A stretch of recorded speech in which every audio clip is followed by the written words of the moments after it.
Good afternoon. Hope you're all doing well. For today's devotion, I have been reflecting on Acts chapter 2. It's one of those passages that is pretty familiar with many of us, especially the part where the Spirit comes in this powerful wind and the disciples begin to speak about the gospel, and this crowd that is there for the Passover in Jerusalem is able to hear the gospel in their own voice, own words, own language, and they're amazed by this. In fact, some of them are sort of um, confused by the way that this is possible, and so they say, well, they must be drunk. They're just rambling, and of course, Peter stands up and says, "We're not drunk. It's only 9 in the morning." And anyway, so there's this big, powerful movement of the Spirit that begins to take place, and people are brought into the church and become followers of Jesus. And so we tend to focus on that aspect of Acts chapter 2. And maybe that's partly because of the kind of culture that we live in. We are a culture where we are fascinated by things that grow large. And so uh, the fact that the church is growing large has fascinated some people, and has been something that's been used to promote, well, we've got to get bigger and bigger and bigger. Um, but what's really intriguing to me is the very end of chapter 2, especially in verses 44 through 47. And it's really answering the question, what is the church's life after the Spirit? So after the Spirit comes, what does life as a disciple, community, a discipled community look like? And verses 44 through 47 say, all who believed were together and had all things in common. They would sell their possessions and goods and distribute the proceeds to all as any had need. Day by day, as they spent much time together in the temple, they broke bread at home and ate their food with glad and generous hearts, praising God and having the goodwill of all the people. And day by day, the Lord added to their numbers those who were being saved. Now, this particular passage at the very end is really this flowing from the Lucan Gospel, Gospel of Luke. Luke also writes Acts, which you might think of as kind of the second act of the Spirit. The first act is when Jesus comes and begins to unfold everything in his ministry that he talks about in Luke chapter 4, which is connected to Isaiah 61. The Spirit of the Lord has anointed me for what kind of ministry? A ministry that gives sight to the blind and makes the lame to walk and sets the prisoner free. That passage, Luke 4.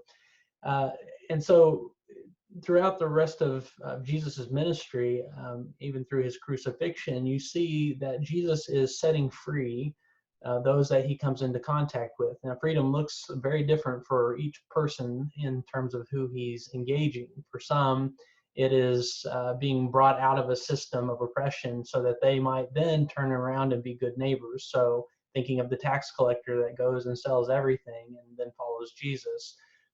There's others who are crippled in society because of the way that the system is sort of set up. And so Jesus restores them to community, whether that's lepers who have to live outside of the community and always be yelling, unclean, unclean.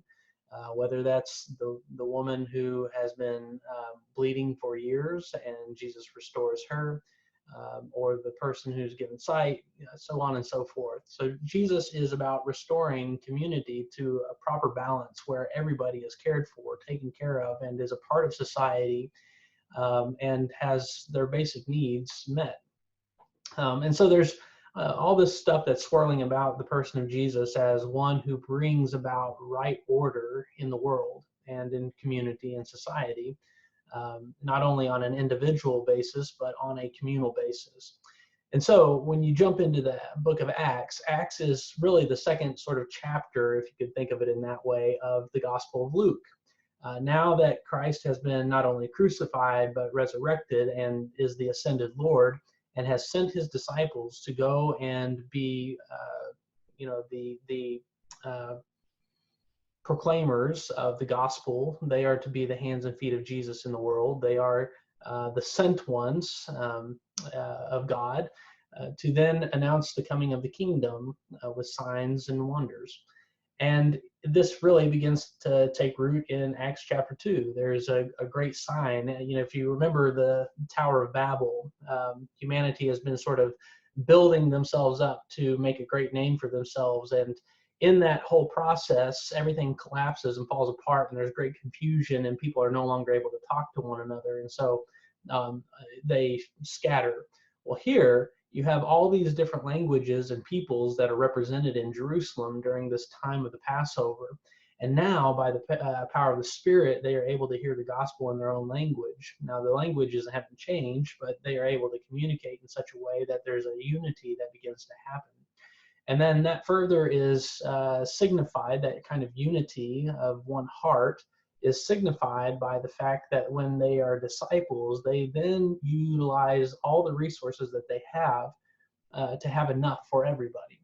It says that there's no poor or needy among them, and so that everybody has what is needed in that moment. They have everything kind of in common. Now, this is a pretty idealistic passage, and for some of us, it's really difficult to imagine what it would mean to have everything in common. I do think that in these particular days where there are some challenges for us to be present with one another, and there is fear of how resources are going to be distributed or acquired, how we make it from day to day, especially as this stay-at-home order is extended for the next month. There may be times where we wonder how we make it by with enough. And so here I want us to begin to think about what it means to be the church in that kind of environment where there is this myth of scarcity that is at work in our society and culture, and in our own hearts at times. This myth of scarcity, that there's never enough, that we have to sort of hold on to everything and sort of hoard it and protect it so that we have enough. And here in Acts chapter 2, we have this alternative mode of life that's held up before us. It is a way of neighborliness, not of acquisitiveness. It is a way of radical hospitality rather than hostility. It is a community, a communion that's rooted in worship. It says that they meet in the temple daily. It's rooted in shared resources. They eat bread together, shared life. And then they distribute the proceeds of the things that they've sold, their goods and possessions, so that all have as they are needing. And so I want to challenge us that even as we are maybe physically isolated from one another, we are still aware of needs that are present in our community. And so we want to be sure that we are a community where there is no need that is not met, where there is community and communion, radical neighborliness and hospitality that is reflective of the Spirit's work among us. If we want to see what salvation looks like, it looks like this church that has been unleashed in the community. The Spirit blows the disciples out into the community and begins to operate in a totally different way of life in their midst. One opposed in many ways to the society that is around them, where the rich get richer and the poor struggle. But here, everybody has what is needed, rich and poor, people of social status and those who have no social status. Here, they are on kind of an even walking ground. And so these are things I think we can chew on and think about. And maybe our prayer for this day is to ask the prayer, what are my real needs? What are the needs of my neighbors? And how is it that we can be resourcing one another, sharing with one another so that we all have what is needed, not just simply in excess? Those are challenging things, I think, for all of us. It's challenging for me because I get caught up in the same kinds of anxieties that everybody else gets caught up in. We get caught up in the whole process of trying to climb the ladder and get more stuff. And that's certainly true of various resources that um, when we start to see pictures of empty shelves and wondering what's going to be sort of the end game for all of this stay-at-home order and what that means for us economically and so on, those anxieties rise inevitably. But I do think the Spirit invites us into an alternative way, a way of deep compassion, which is simply entering into the suffering of others, deep love for our neighbor, one of communion, which is a sharing not only of resources but of concerns as well. And so we are walking in these days together, and I would invite you to be like the church after the Spirit, that we would continue to provide and share and be generous with all that God has given us. God bless you all.